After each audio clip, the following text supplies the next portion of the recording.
Amigos, ¿cómo están? Bienvenidos a una nueva entrega de Mejor Dicho. El gusto de siempre de poder trabajar para ustedes y el agradecimiento porque a partir de estos 30 minutos nos hacen parte de su familia. Gracias por la confianza. La variedad de los temas nos impone siempre llevarles una realidad distinta para confrontar en familia siempre temas que nos generen un interés, que nos hagan pensar.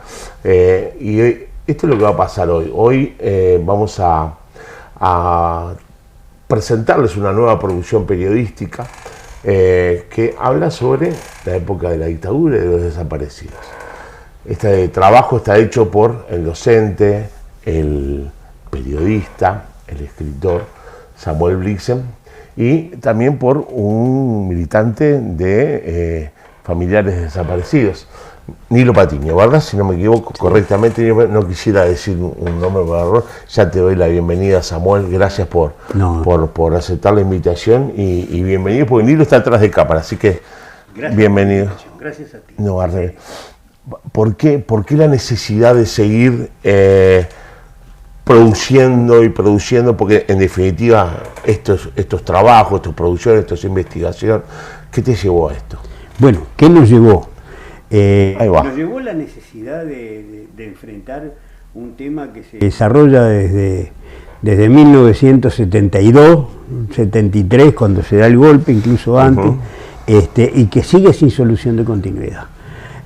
No hay un cierre para un tema que para nosotros es vital para la sociedad. O sea, no se puede vivir si hay una serie de ciudadanos que han sido asesinados, enterrados, desaparecidos, y además no existe la posibilidad de poder ubicar sus tumbas, hacer que sus familiares finalmente terminen su duelo y puedan enterrar como corresponde a sus seres queridos. Es decir, es un tema sensible, es un tema grave para la sociedad. Por supuesto. Y para nosotros fue uno de los motivos, una de las razones que apuntalaron nuestro trabajo universitario en la Facultad de Información y Comunicación, donde instalamos un proyecto que se llama Cruzar, que es un proyecto de investigación y de extensión universitaria. Por eso, cuando lo conformamos Nilo, que era miembro de Familiares, se integró, y que sigue siendo, ¿no? Por supuesto. Se integró al trabajo, y desde entonces estamos analizando los archivos militares, y obviamente del conjunto de temas que tienen que ver con la dictadura y con los militares, el de los desaparecidos es prioritario. Por supuesto, por aparte tiene una característica humanitaria, que es que te despoja de todo pensamiento político. Exacto, está por encima de eso. Esa es una de las cosas que yo creo que nunca se supo vender bien. Esto no tiene partido político ninguno. Estamos hablando de un proceso de humanidad. Exacto. Y que te dibuja a quién tenés enfrente, que si tiene la información y no te la otorga. Claro. O aquel que no reconoce su propia historia o las historias. Entonces digo, ¿cómo surge ese trabajo dentro de la facultad? Bueno, porque vos como integrante, como docente, tendrás mucho que ver acá. Bueno, sí, el trabajo arranca porque en la sistematización de los archivos militares a los que tuvimos acceso en la facultad, lo primero que quedó claro es que de los archivos que se han encontrado, prácticamente no hay referencias sustanciales al tema de las desapariciones. Eso quiere decir que el archivo Berruti, que fue el primer archivo que nosotros... Pero eso, perdón que te interrumpa, pero lo intuiste de antemano eso, ¿no? Sí, pero mirá, porque hay pistas, sobre desaparecidos hay pistas en Berruti, y después en los otros archivos que hemos trabajado, pero es evidente que el tema como tal no fue despojado de la cantidad de microfilms que fueron los que la doctora Berruti encontró en una unidad militar. O sea, tú te pones a trabajar en el tema de archivos militares y lo más importante, lo que está más a flor de piel, que son los desaparecidos, claro, no está. Entonces, fue un desafío. Y dijimos, bueno, vamos en la medida de lo posible, a investigar también este tema y de alguna manera aportar, si es posible, a la búsqueda. Samuel, te pregunto, porque y me parece muy importante todo lo que venís. Empezás a buscar las pistas, ¿tá? A sabiendas de que eso es lo que vas a encontrar. Información real, fehaciente, no te la van a dejar nada. No, pero ahora no. Se les podía escapar. Pero no te la iban a dejar. Empieza con esas pistas un hilado para sí, claro, por supuesto. Porque eso es lo que me entiendo. Bueno, acá hay un trabajo intelectual muy importante para poder generar la creación de esto. Mirá, es como una especie de puzzle, ¿no? Sí, a eso me refiero. Entonces, en los archivos militares y después, cuando nos dimos cuenta, en otros documentos oficiales, como pueden ser los archivos de la justicia militar, los Exacto. archivos de la justicia ordinaria, los trabajos que se hacen con los juicios internos, ¿verdad?, en los tribunales de honor que hacen los militares, los legajos personales. O sea, hay un cúmulo de documentos oficiales en los que es necesario leerlos con precisión, porque de ahí surgen, como tú decís, hilos que te conducen a otra cosa.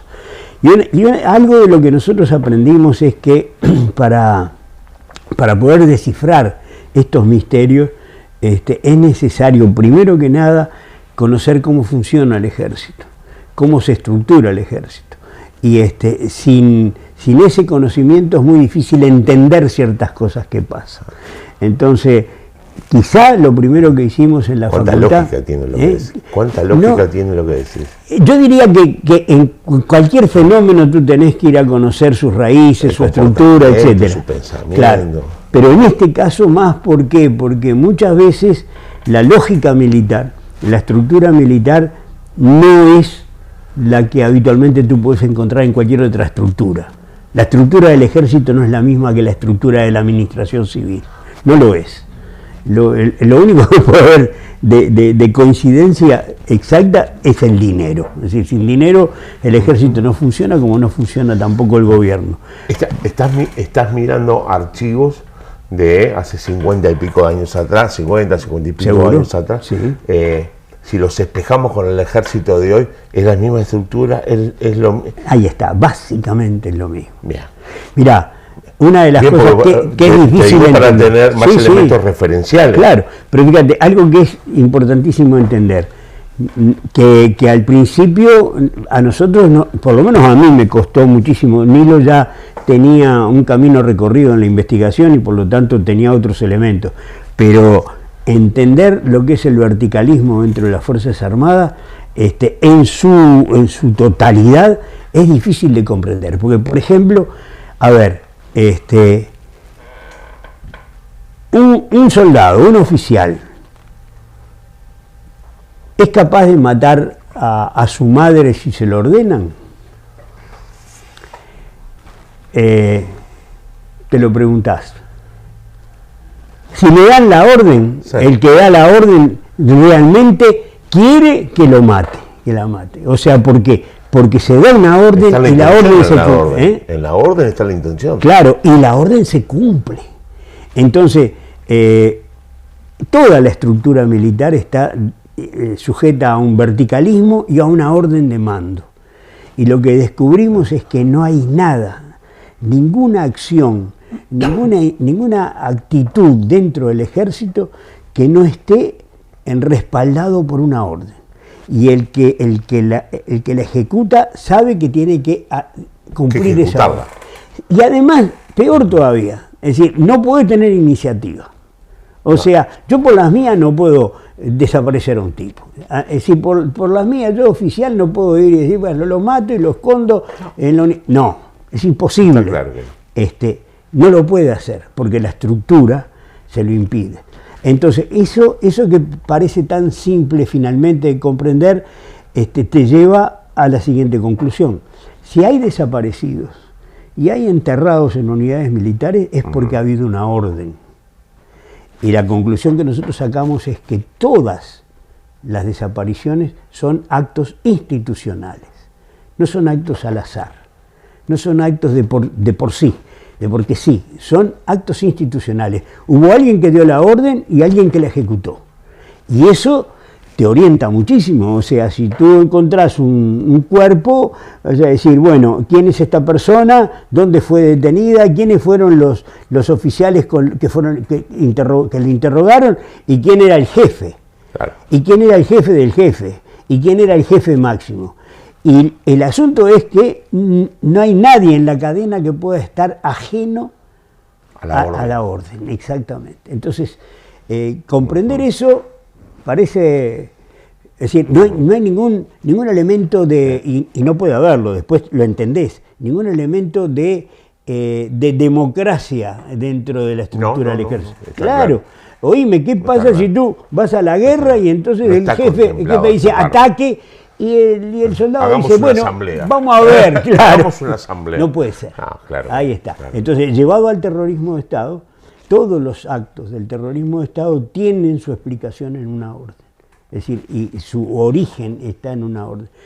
Una vez que uno entiende eso, sale a buscar toda esa cadena de mando y probablemente de ahí surjan elementos que quizá te lleven a descubrir el elemento final, lo que fue Samuel, el final de la historia. Hemos planteado más o menos las bases de las investigaciones. Hacemos la primera pausa, a la vuelta. Vamos a empezar te invito a que nos señales cómo han sido los aportes que has recibido para esto. Perfecto. ¿Y qué has descubierto? ¿Cómo no? ¿Y qué has descubierto? ¿Cómo Señores, estamos, mejor dicho, junto al periodista Samuel Blitzen a propósito del lanzamiento, ya está en las librerías de Florida, me importa decírselo, Desaparecidos en busca de la verdad, libro que comparte autoría con Nilo Patillo. La pausa.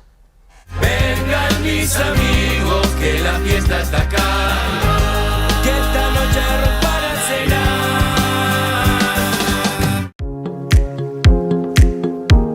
¿Qué le ponen los nombres a las calles de departamento? Una de las funciones de la Junta Departamental es determinar la nomenclatura de las calles, plazas y paseos. Junta Departamental de Florida.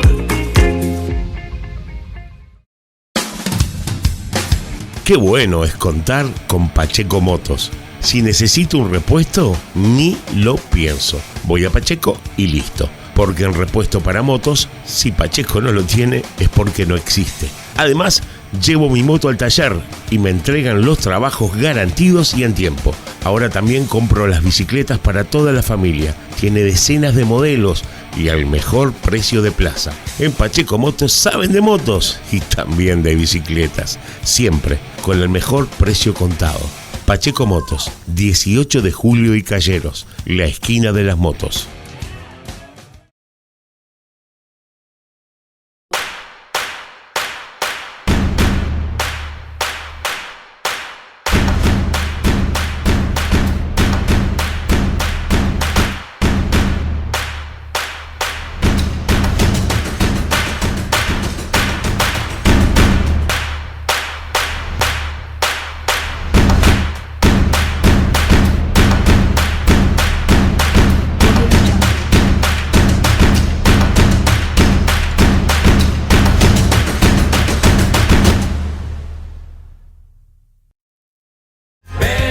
Mis amigos, que la fiesta está acá, que esta noche rompan a cenar. Segundo bloque de Mejor Dicho, en presentación de Desaparecidos en busca de la verdad. Este libro que ya está en las bibliotecas, en las librerías, de acá el departamento de Florida, que ya pueden acceder a él y que estamos compartiendo junto a uno de los autores cómo fue el proceso de creación de este libro. Y bueno, decíamos que habíamos sentado las bases, hablábamos claramente de un proceso de institucionalidad que no se puede despegar de esa orden macabra, final, que toma la decisión de apagar una vida. Pero Vos tenés en claro, pero sos un periodista añoso, conocés bien el tema, nada te sorprende de lo...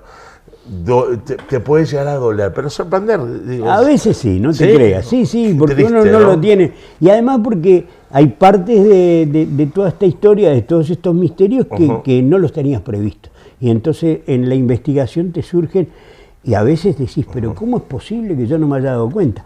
Te lo digo, mirá, Sí. en 1900, ¿cuándo fue? 89, puede haber sido.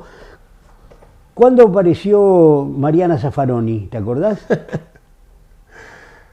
Mariana Zaffaroni. Bueno, no lo recuerdo. Resulta que ¿Pero fue por el 89? Sí, creo que por ahí, o un poquitito más, pero no mucho más. Ajá. Y bueno, el juez, un juez argentino, Markevich, encontró a Mariana y puso preso al apropiador de Mariana, Miguel Ángel Fursi. Y bueno, en la investigación de Markevich, Fursi, que trata de explicar por qué tenía en su poder a una niña que, Claro, ¿verdad?, que era hija de la familia bueno. Zaffaroni, resulta que le dice, no, lo que pasa es que en la escalerilla del avión, yo le pregunté a Gavazo, ¿y qué hago con la niña? Y Gavazo le dijo, quédatela. Esas cositas tan simples que trataba de cuál era el centro de Pero la esa cosa. orden, vos entendés Fursi. que se abraza a ese verticalazo, ¿no? Claro, no, pero no, Fursi ahí está diciendo, me la dejó, es decir, si no esa niña, andás a ver qué pasaba. Era todo una trama para mostrarse con las mejores luces. Pero ahí habla de la escalerilla del avión. ¿Y qué avión? Yo, honestamente, como periodista, no puse el acento en esa cosa. Y el avión es el segundo vuelo, es el que trajo más de 20 uruguayos desde Orleti a Montevideo que todavía están desaparecidos. Entonces, siempre tenés elementos que te van a sorprender, ¿no? Y bueno, aprendemos siempre, ¿no? Y muchas veces tenemos que rectificar cosas que antes las considerábamos como confirmadas y no son así, ¿no? Convocás a Nilo. Convocás a Nilo para el proyecto. ¿Qué te aporta Nilo? Muchísimo, toda su experiencia porque además, quiero hacer una explicación, no se trata de que Nilo me aporta a la investigación la hacemos juntos. Entonces, Nilo lo que aporta es toda su experiencia como investigador dentro de familiares de detenidos desaparecidos y aporta el conocimiento íntimo que tiene de esos casos. Vos dirás, bueno, yo tengo toda una experiencia como periodista y como investigación de periodismo que me da otro contexto, otros elementos de referencia. Pero Nilo en este tema, en el tema de los derechos humanos, hace aportes fundamentales. Y bueno, nos complementamos y trabajamos. ¿Cuáles son las primeras informaciones que lográs detectar y que provocan el desarrollo? Claro, ahí tú me preguntabas qué cosas encontramos. Bueno, Sí. Hay muchas cosas nuevas que nosotros encontramos, algunas que nos parecen fundamentales, otras que son complementarias al conocimiento general. Yo te decía, lo de la orden es un elemento importante. Y en este libro, acá, está en la contratapa, está la... Hay una charla acá atrás. Sí, es la confesión de Mario Aguerrondo, el general Mario Aguerrondo, a propósito de la desaparición de alguien que desapareció a fines de 1975. Y ahí, y esto fue sacado de un expediente militar, ahí Aguerrondo admite que el comandante en jefe del ejército, o sea, el general Badora en aquel entonces, lo llama por teléfono para darle la orden de que va a entrar alguien ahí para enterrar en el batallón 13.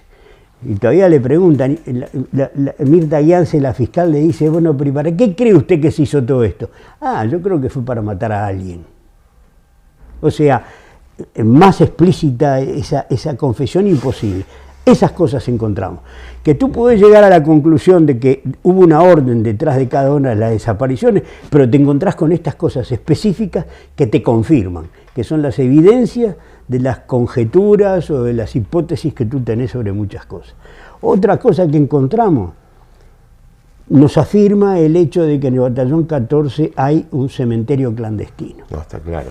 ¿Sí? Sí, sí. Pero no estaba claro hasta hace muy poco. Nadie decía, acá hay un cementerio clandestino. ¿Cómo llegamos a eso? Llegamos a eso porque descubrimos en otro documento unas declaraciones del general Glodowski que dice, el comandante en jefe nos dio la orden de que en este predio militar formáramos dos zonas. Una zona para las víctimas del OCOA, el Organismo Coordinador de Operaciones Antisubversivas, y otra para el CID, las víctimas del CID, el Servicio de Información de Defensa. Quiere decir que tenían previsto que ahí iban a enterrar a las víctimas y que además no se podían mezclar las víctimas, o sea que iba a haber una compartimentación. Nosotros pensamos que el arroyo Meireles es la frontera entre una zona y la otra, pero eso ya permite buscar con otro criterio, ¿verdad? Es decir, te vas acercando más a las partes de este misterio general que son los enterramientos. ¿Y los arqueólogos confirman la teoría de ustedes? Sí, los arqueólogos hasta ahora lo que nos están diciendo de ese mapa que han creado. Sí, ellos lo aceptan, Bien. porque además lo dice Glodowski, pero además los hechos lo van confirmando por la forma en que están los enterramientos logrados hasta ahora en el 14. Claro. Entonces, eso que te permite presumir, y bueno, que en esta zona del lado de acá del arroyo Meireles pueden haber otra cantidad de fosas individuales, ¿verdad? En función, si son los del OCOA, la gente que desapareció después del 77 del centro clandestino que estaba en la Tablada. Y si es del otro lado, la gente que fue víctima del CID, con una diferencia, es decir, del 77 en adelante, del Uruguay hay muchas más víctimas del OCOA que del CID, pero presumimos que, y esa es una presunción, en el batallón 14 de Infantería en algún lugar está la fosa común de las víctimas del segundo vuelo. Y eso ya es otro elemento. Es una definición, es fuerte. Es fuerte. Definición, porque la fosa común. Claro, ahí está. Incluso nosotros tuvimos una conversación con Michelini, con Rafael Michelini, y Michelini, que al principio pensaba que podía ser cierta la operación Zanahoria, que te explico, es una muy simple, era una operación según los militares para desenterrar a los muertos, incinerar sus restos y tirar las cenizas al mar. Y entonces, según los militares en la Comisión para la Paz de Jorge Valle, y después en el informe que se le dio a Tabaré Vázquez, se afirma que todos fueron desenterrados e incinerados. Y después empezaron a aparecer los cuerpos que supuestamente tenían que haber sido desenterrados. O sea que todo demuestra de que es una operación de inteligencia para desinformar y para desestimular la búsqueda. Entonces, si es cierto lo de Glodowski, en algún lugar tiene que estar la fosa común. Y te decía, y Michelini dice, no, tiene que haber habido una operación Zanahoria porque sería terrible que encuentren una fosa, fosa común, porque inmediatamente lo van a identificar con los nazis. Y bueno, sí, es muy probable que pase, ¿no? Hasta ahora no ha habido ninguna evidencia. Nazi, sí, con todo lo que haya hecho, claro, esa atrocidad. Sí, y nazi porque lo conocemos, pero también podemos hablar de México y de Guatemala. De China, por favor. Claro. Por favor, en fin. Es medio infantil eso, pero de todas maneras, a mí también me sorprendió cuando me dijiste lo de la fosa común. Te digo, pensé que iba. Pero que en un futuro aplica la lógica. Las evidencias que tenemos es que y por eso lo afirmamos, que puede haber habido una excepción, pero en general las fosas individuales fueron excavadas por los propios oficiales. Es decir, esa imagen de que el oficial no se embarra las botas y le dice al cabo. Acá se ensució las manos, decís. ¿Sí? Se ensució las manos, las botas, todo ensució. Sí, claro, ellos lo hacen ellos. Y es muy claro. Es decir, porque si no, el soldado, no tienen control sobre el soldado que de repente va a su casa, habla con su mujer, se mama en el boliche. se va de ese cuartel y pasa a otra unidad. Bueno, entonces nosotros la evidencia que tenemos es que los tipos, ellos mismos excavaban su fosa. Ahora, tenemos la evidencia, por ejemplo, porque tenemos el testimonio, de que según el secretario de la presidencia del gobierno de Vázquez, Gonzalo Fernández, de la base aérea número 1, donde bajó el avión de la Fuerza Aérea, los trajeron al 14. Y según Fernández, que tiene a su vez la versión de algún oficial, dice, a medida que los bajaban del camión, los mataban. Ahora, conclusión, ¿vos vas a hacer 20 fosas individuales? No. No, haces una fosa común, obviamente. Entonces, que es además lo que ha pasado en todos los asesinatos masivos, en Ayotzinapa en México, en Guatemala con las aldeas que destruían, Claro. en Chile. Se me vino en la memoria la infeliz frase de Pinochet, cuando las fosas comunes para ahorrar. Para ahorrar, exactamente. Qué inmundicia, Exacto. perdónenme la palabra, ¿no? Exactamente. Y bueno, de esas cosas hemos encontrado, tenemos algunas otras, mirá, en la búsqueda, en la confirmación de algunas cosas, por ejemplo, tenemos evidencia de que habríamos, mirá cómo estoy de cuidadoso, sí. habríamos descubierto una nueva base del CID en la calle Valparaíso. Hasta ahora no tenemos más elementos, pero sí hay, juntando una información con otra de documentos oficiales. Claro, y es evidente que debe haber sido una base porque estaba alquilado el local por el CID, ¿no? Tengo que hacer la última pausa, va a ser bien breve. A la vuelta nos quedan pocos minutos, pero te voy a invitar a que nos cuentes en 2 minutos, 3 minutos, ¿con qué se va a encontrar el lector acá? ¿Qué le va a aportar al lector? Perfecto. Porque en definitiva, al lector, ¿qué aporta esto a la verdad? Correcto. Correcto. No? Señores, con el periodista Samuel Blixen, acompañado de Nilo Patiño, está atrás de cámara, ambos productores de este nuevo trabajo periodístico que da a conocer temas bueno, lamentablemente los desaparecidos en nuestro país, en diálogo acá, mejor dicho. La pausa. Vengan mis amigos, que la fiesta está acá, que esta noche para cenar. Qué bueno es contar con Pacheco Motos. Si necesito un repuesto, ni lo pienso. Voy a Pacheco y listo. Porque en repuesto para motos, si Pacheco no lo tiene, es porque no existe. Además, llevo mi moto al taller y me entregan los trabajos garantidos y en tiempo. Ahora también compro las bicicletas para toda la familia. Tiene decenas de modelos y al mejor precio de plaza. En Pacheco Motos saben de motos y también de bicicletas. Siempre con el mejor precio contado. Pacheco Motos, 18 de julio y Calleros, la esquina de las motos. La Junta Departamental responde. ¿Quiénes integran la Junta Departamental? La integran 31 ediles, quienes son representantes elegidos popularmente en las elecciones departamentales cada 5 años. Puedes comunicarte con ellos para realizarles planteos, comentarios y propuestas, los que serán tratados en comisiones y el plenario de la Junta. Junta Departamental de Florida.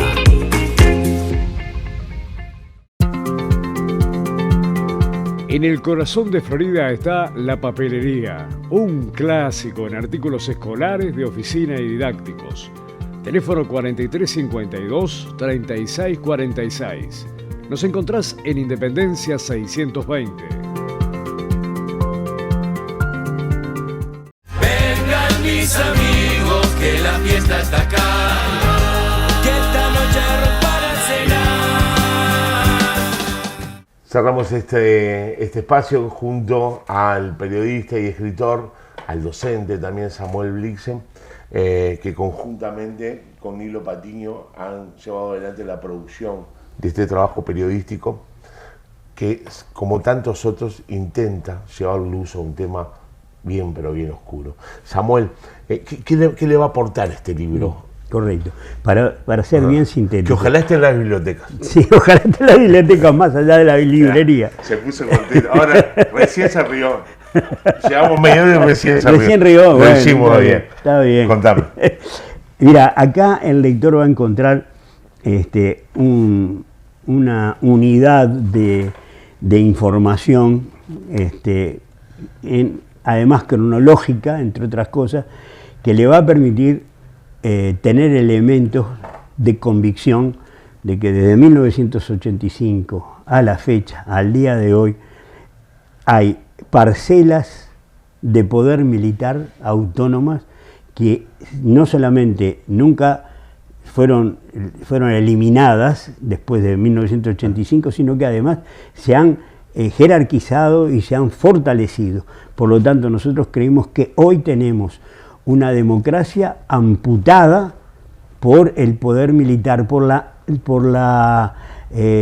los elementos de autonomía militar que son referidos a ciertas cosas que les interesan a los militares y ante los cuales el poder civil no ingresa.